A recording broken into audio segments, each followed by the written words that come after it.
William Corbett, Elegies for Michael Gizzi. What happened to Michael Gizzi? An answer to David Rivard's question. Empty, lightless, the houses in snow. A working morning. Calm Toybin writes clean prose. Faces locked in northern misery. Michael works too. He doesn't. He's dead. That was a snow fantasy of indoor calm and warmth. He liked to write mornings. Dave McKenna or a trio playing. Porch lights left on. Then the Rhode Island swamp. Iron bridges. Iced over streams.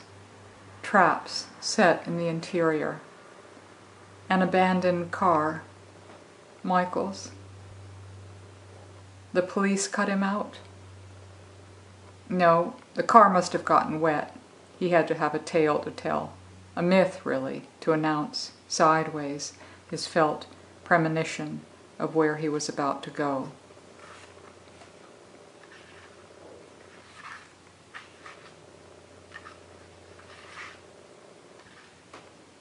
Obit.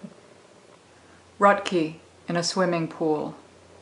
Schwartz outside his hotel room. Gerald walked in front of a car. Berryman from a bridge. Lowell in a cab. Bishop at home. O'Hara, Olson, Wieners, Whalen, Creeley. Hospital. Michael. You in your Providence bed.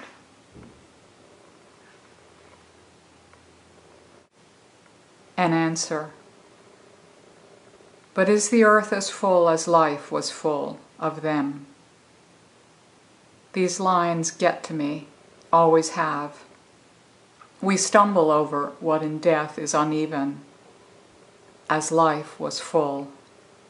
For my friend, the handsome tree surgeon, Michael, poet of soul ache and slapstick, played poker face, who saw double and minded two voices that didn't rhyme. You can answer O'Hara's question. Yes, fuller. The depths we enter have room for everyone. Third and long. You die and the already baffling world becomes more so. Letters no longer come. The computer I can't master. Then you leave us short another well-developed sense of absurdity. Beginning today, it is third and long. Nothing to do but go for it. In Harvard's Woodbury Poetry Room, on a low wood table, the library's copy of New Depths of Deadpan, under your name, dates and a short death notice in a clear plastic standing frame. John Wieners read in this room. 8 minutes, a record, good company. What was the last food tasted, the last music heard, last line read, last line written? We can only guess. The last laugh, punchline, chewing gum, holding back Clark Gable's ears? That's a wild guess. You gave up the ghost, what a phrase, and its meaning is, in sleep, drifting away, as we all will. All fall down or on the cock horse to Banbury Cross. There's no time to prepare for this, and now there's no stone on which your name is spelled. You must have had a middle name, Anthony, like the boy who ran through the North End answering his mother's call to dinner. Michael Anthony, ah yes, like Michael Anthony John Beresford Tipton's factotum. Don't worry about death. We are never prepared, but nature will write a check for 1,000,000 years of peace. If you're sending a message, this is the one I've received. bad. Not being alive when you know a new Lee child is about to appear.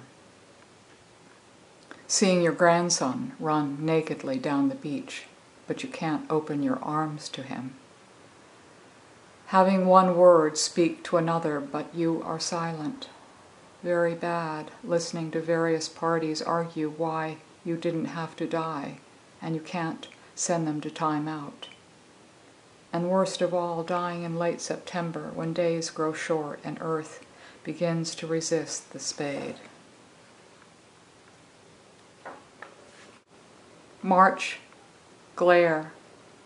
Michael, I'll believe you're dead when you don't show up for Trevor's birthday dinner. It's March 26th this year. He'll be 66. We'll argue as always over how many years he's come to Boston to celebrate. 35? He missed the year his father died. Called on the phone. My dog is dead. Broke down and passed the phone to Billy, his dad. Trevor meant his dad had died.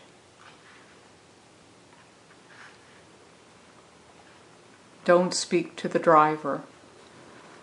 By the late 1940s, he had settled into the themes that would engage him for the rest of his life. Love, death, sex, grief, aging, alienation, faith. George Tooker obit, New York Times. Death, Paul Violi, yesterday or the day before. Alienation was their subject. What makes a man tick was the subject of every novel read in prep school, even Steinbeck's Grapes of Wrath, where the guy sits down at the lunch counter and orders a hunk of pie, cup of coffee, hunk of pie. That's the way we were taught people really talk. Rain pelts the crocus slips. Thirsty. So dark afternoon lights are turned on, like grief and sex in a hotel rooms across town. Rain, a sneaking up sound. Michael, I never saw you when you didn't see me. That leaves love, aging, faith. Aging? Lucian Freud. Michael, your subject was not wanting, the one without the other. No, both. Earth, where moth and rust doth. And heaven, too. Heaven, by whatever rungs available. Who needs time when there's a deadline?